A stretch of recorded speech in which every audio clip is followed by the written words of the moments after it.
Hello, good morning students. Now, today we will discuss about the rat trap chapter from Flamingo. In this chapter, there is a story about a rat trap. Rat trap जो चूहेदानी का काम करता है. Rat trap seller के बारे में है ये स्टोरी. और वो रैट ट्रैप क्या करता था, जो छोटे मोटे तार मिल जाते थे तो उनको वो उठा लेता था और उनसे चूहेदानी बनाता था और चूहेदानी बनाकर बेचा करता था. तो वो काफ़ी सारी चूहेदानी बनाकर उनका एक गुच्छा सा बनाकर अपने कंधे पर टांग कर उनको बेचता था. कई बार जब उसे तार नहीं मिलते थे तो चूहेदानी भी नहीं बन पाती थी, तो वो छोटी मोटी चोरी भी कर लेता था अपनी जीविका को चलाने के लिए. अब इस तरह से जब चोर होता है तो उसे कौन लाइक करता है, कोई नहीं करता. एक बार ठंड का मौसम था, वो सड़क पर इधर उधर घूम रहा था. उसको घूमते घूमते शाम हो गई तो उसको शेल्टर की आवश्यकता थी, यानी कि कहीं रुकने के लिए स्थान मिल जाए. तो वो काफ़ी जगह शेल्टर मांगता है लेकिन उसको कोई नहीं देता. अब सड़क के किनारे एक कुटिया थी और जैसे ही उसने नॉक किया तो वो कुटिया का मालिक जैसे ही बाहर आते हैं तो वो उसको अंदर बुला लेते हैं. वो देख के बड़ा खुश होते हैं. क्यों खुश होते हैं? क्योंकि वो अकेले रहते थे. अब उन्हें लगा कि कम से कम चलो कोई तो मेरे साथ है, कोई तो मुझे कंपनी के लिए आया. तो वो इसलिए वो देखकर उन्हें बहुत खुश होते हैं और वो उनके खाने के लिए पोरेज बनाते हैं. पोरेज कहते हैं दलिए को. वो दलिया बनाते हैं और कार्ड खेलते हैं और तंबाकू भी पीने के लिए देते हैं. तंबाकू, ठीक है. तो यानी कि उनका टाइम अच्छा स्पेंड और वो व्यक्ति बहुत उसके साथ बहुत खुश था. अब जो वो व्यक्ति थे वो पहले किसी मिल में काम करते थे, आयरन मिल में काम करते थे, लेकिन काफ़ी बूढ़े होने के कारण अब वर्क तो हो नहीं पाता था इतना हार्ड वर्क. तो इसलिए वो एक गाय रख रखी थी और उसका नाम था बोसी. तो वो गाय जो थी वो क्रीमी मिल्क देती थी. क्रीमी मिल्क यानी कि उसका दूध जो था क्रीम वाला था. तो वो क्रीम बनाकर और बेचा करते थे जिससे अपनी जीविका चलाते थे.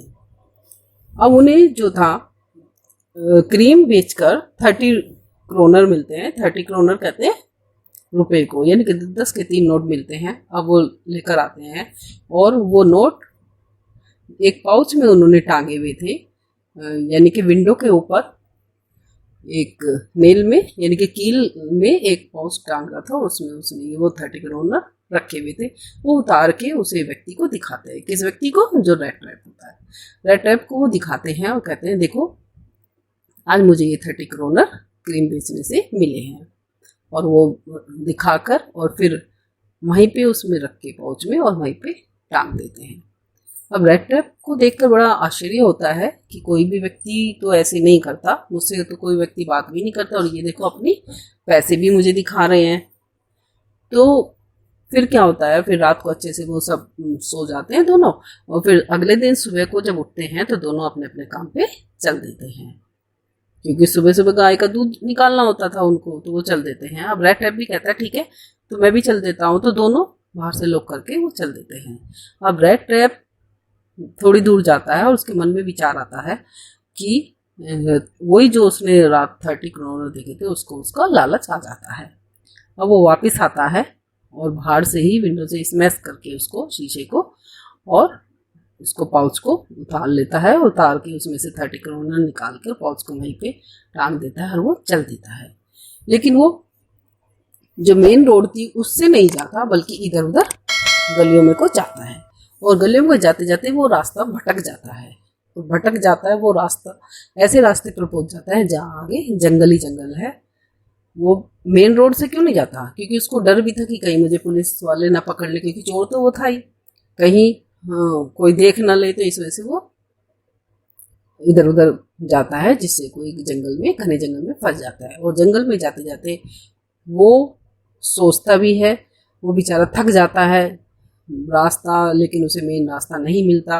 जंगल में चक्कर काटता है, रास्ता सोचता है कि अब ये मैं बाहर निकल जाऊंगा, लेकिन वो वहीं पे जाता है, वहीं पे वापस आके रुक जाता है. वो बहुत परेशान था, बहुत ज़्यादा टायर्ड हो गया था और ठंड थी.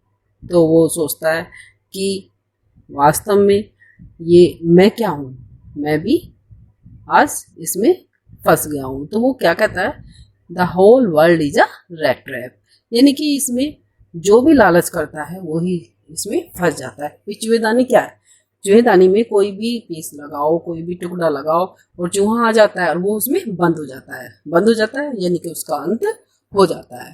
तो ऐसा ही उसने कहा कि होल वर्ल्ड क्या है, ये एक रैट ट्रैप है। सभी लालची होते हैं और जैसे ही लालच किया वैसे ही इसके अंदर कैद हो जाता है, वैसे ही बंद हो जाता है, वैसे ही उसका जीवन का अंत हो जाता है। तो वैसा ही वो अपने बारे में भी सोचता है, अपने लिए भी कहता है ये वर्ड, और फिर वो थक जाता है जंगल में और वो वहीं पे नीचे जमीन में लेट जाता है। अब वो थका हुआ तो था, जैसे ही वो जमीन में लेटता है तो उसे कुछ थंपिंग की आवाज़ आती है दूर से कहीं, और हल्की सी रोशनी भी आती है। फिर वो जिधर से थंपिंग की आवाज़ आती है उधर को ही वो चल देता है। जैसे ही वो चलता है जाके देखता है तो वहाँ पे एक आयरन मिल था और उसे ठंड तो वैसे लग रही थी, काँप रहा था ठंड के कारण। तो वो जैसे ही दरवाज़ा खोलता है और दरवाज़ा खोल के वो अंदर जहाँ पे भट्टियाँ थी, जहाँ पे यानी कि आयरन पिघल रही थी भट्टियों में, तो वहीं पे वो भट्टियों के पास पहुँच जाता है और वहाँ पे जो काम करने वाले थे उनसे कहता है कि क्या मैं यहाँ पे रुक सकता हूँ, बैठ सकता हूँ। तो उन्होंने हाँ कह दिया, जो भट्टी पे काम करने वाले थे, और वो वहीं पे बैठ जाता है। और थका हुआ तो था ही, तो वहाँ पे वो एक कोयला, एक बड़ा सा कोयला अपने सिर के नीचे लगा के और वो सो जाता है। एक बड़ा सा उसने हैट पहना हुआ था और अब उस हैट को अपने फेस पे ढक के वो सो जाता है। जैसे ही वो सोता है, अब रात को जो आयरन मालिक थे, जो उसके ओनर थे, रागजो मिल, तो वो आते हैं और वो रात को ऑब्जर्व करने आते थे। तो वो उस रात को भी आ जाते हैं। आकर क्या देखते हैं कि वो व्यक्ति सो रहा है। जैसे ही वो उसका हैट हटाते हैं फेस पे से, तो उसकी दाढ़ी बड़ी हुई थी, बाल बिखरे हुए थे और फटे कपड़े बिल्कुल चिथड़े हो रहे थे। तो उसे लगा शायद ये मेरा पुराना मित्र है, क्योंकि जो रेजिमेंट में दोनों ने ही साथ काम किया था। आयरन मालिक जो था ये भी पहले जॉब करते थे, तो उन्हें लगा शायद ये वो ही मेरा दोस्त कैप्टन है और ये शायद वहाँ से छोड़ के आ गए हैं। तो इस प्रकार से उन्होंने जब कहा कि चलो ऐसे कोई छोड़ के आता है और चलो चलो अब मेरे साथ चलो, लेकिन वो जाने से इनकार कर देता है। जब वो इनकार कर देता है तो फिर वो अपने घर चले जाते हैं। जो आयरन मालिक है वो घर चले जाते हैं और उनकी बेटी, उनकी फैमिली बाहर रहती थी, लेकिन अब उनकी केवल बेटी साथ में रहती है, बड़ी बेटी, जिसका नाम है एडला।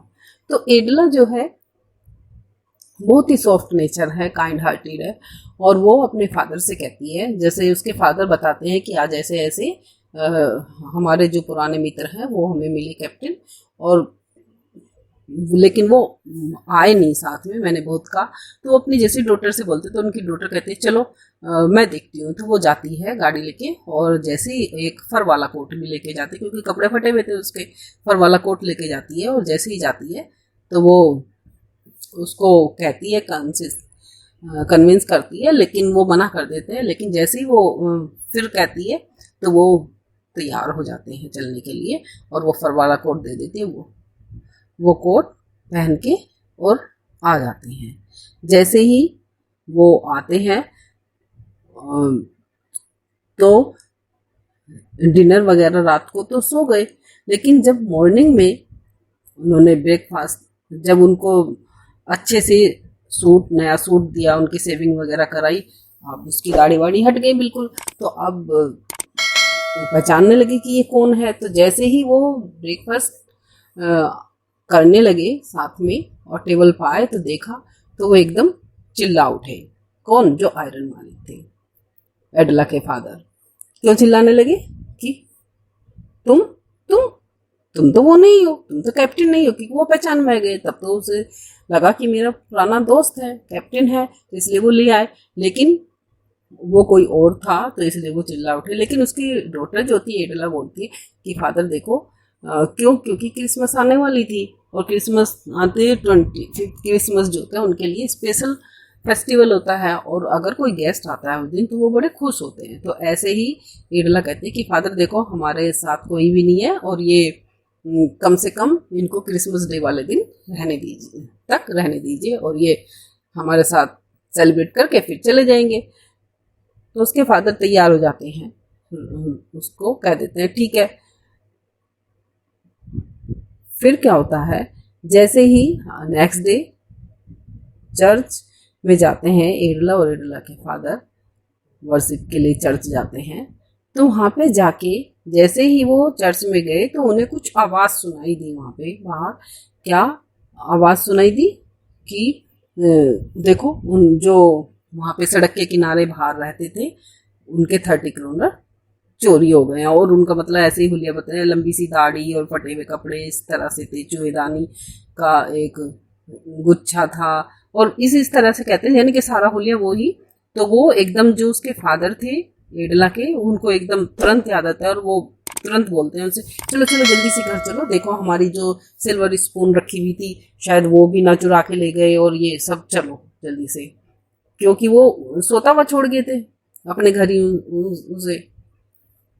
अब जैसे ही वो पहुंचते हैं घर तो फिर वो जैसे ही गार्ड वगैरह होते हैं तो अपने उनसे पूछते हैं कि वो है अंदर, तो वो कहते हैं कि नहीं वो तो चले गए, वो तो नहीं है। अब जैसे ही वो, तो उन्हें लगा कि शायद जरूर चोरी करके ले गए होंगे, लेकिन जैसे ही वो अंदर जाते हैं तो टेबल पर एक एनवलप मिलता है और एनवलप में 30 क्रोनर्स और एक नोट मिलता है लिखा हुआ, एक पेपर मिलता है लिखा हुआ जो एडला के नाम था। और उस नोट में क्या लिखा मिलता है कि एडला, जो मैंने पहले मैं चोरी या जो भी मैं गलत काम करता था अब मैं वो नहीं करूँगा। क्यों? क्योंकि जो तुम्हारी काइंडनेस थी, जो तुम्हारे काइंड हार्टेड ने और तुम्हारे अच्छे व्यवहार ने मुझे क्या कर दिया, बिल्कुल एक अच्छा व्यक्ति बना दिया है। क्यों? क्योंकि एडला को पता था कि ये चोर है, क्योंकि वो समझ गई थी जब उसने देखा था वहाँ जाके आयरन मिल में फटे हुए कपड़े थे और इस तरह से, तो उसे लगा था क्या तो जेल से भागा हुआ है या कहीं से चोरी करके आया है। तो समझ तो गई थी, लेकिन उसने ट्रीट चोरों की तरह नहीं किया। उसने बिल्कुल जैसे उसके फादर ने कहा था कि मेरा ओल्ड फ्रेंड है, कैप्टन है, तो उसने एडला ने सोचा कि ये मेरा वो ही फ्रेंड है। तो उसने सोचा कि ये जो है, सोच के भी मतलब उसने ये व्यवहार नहीं किया था कि ये चोरों की तरह व्यवहार, लेकिन उसने एक अच्छे व्यक्ति की तरह, क्योंकि हर समय वो उसके कैप्टन ही बोलती थी, उसने कभी चोरों की तरह उसको बिहेव नहीं किया। इसलिए इसी की अच्छे बिहेवियर के कारण, अच्छे काइंडनेस के कारण ही उसकी वो अपने विचार और अपना जो वो काम करता था चोरी का वो सब छोड़ दिया। और नोट में यही सब उसने लिखा था कि अब मैं एक अच्छा व्यक्ति बन गया हूँ, मैं जो आपने मुझे एक नाम दिया है कैप्टन का, मैं वैसा ही व्यक्ति बन जाऊंगा।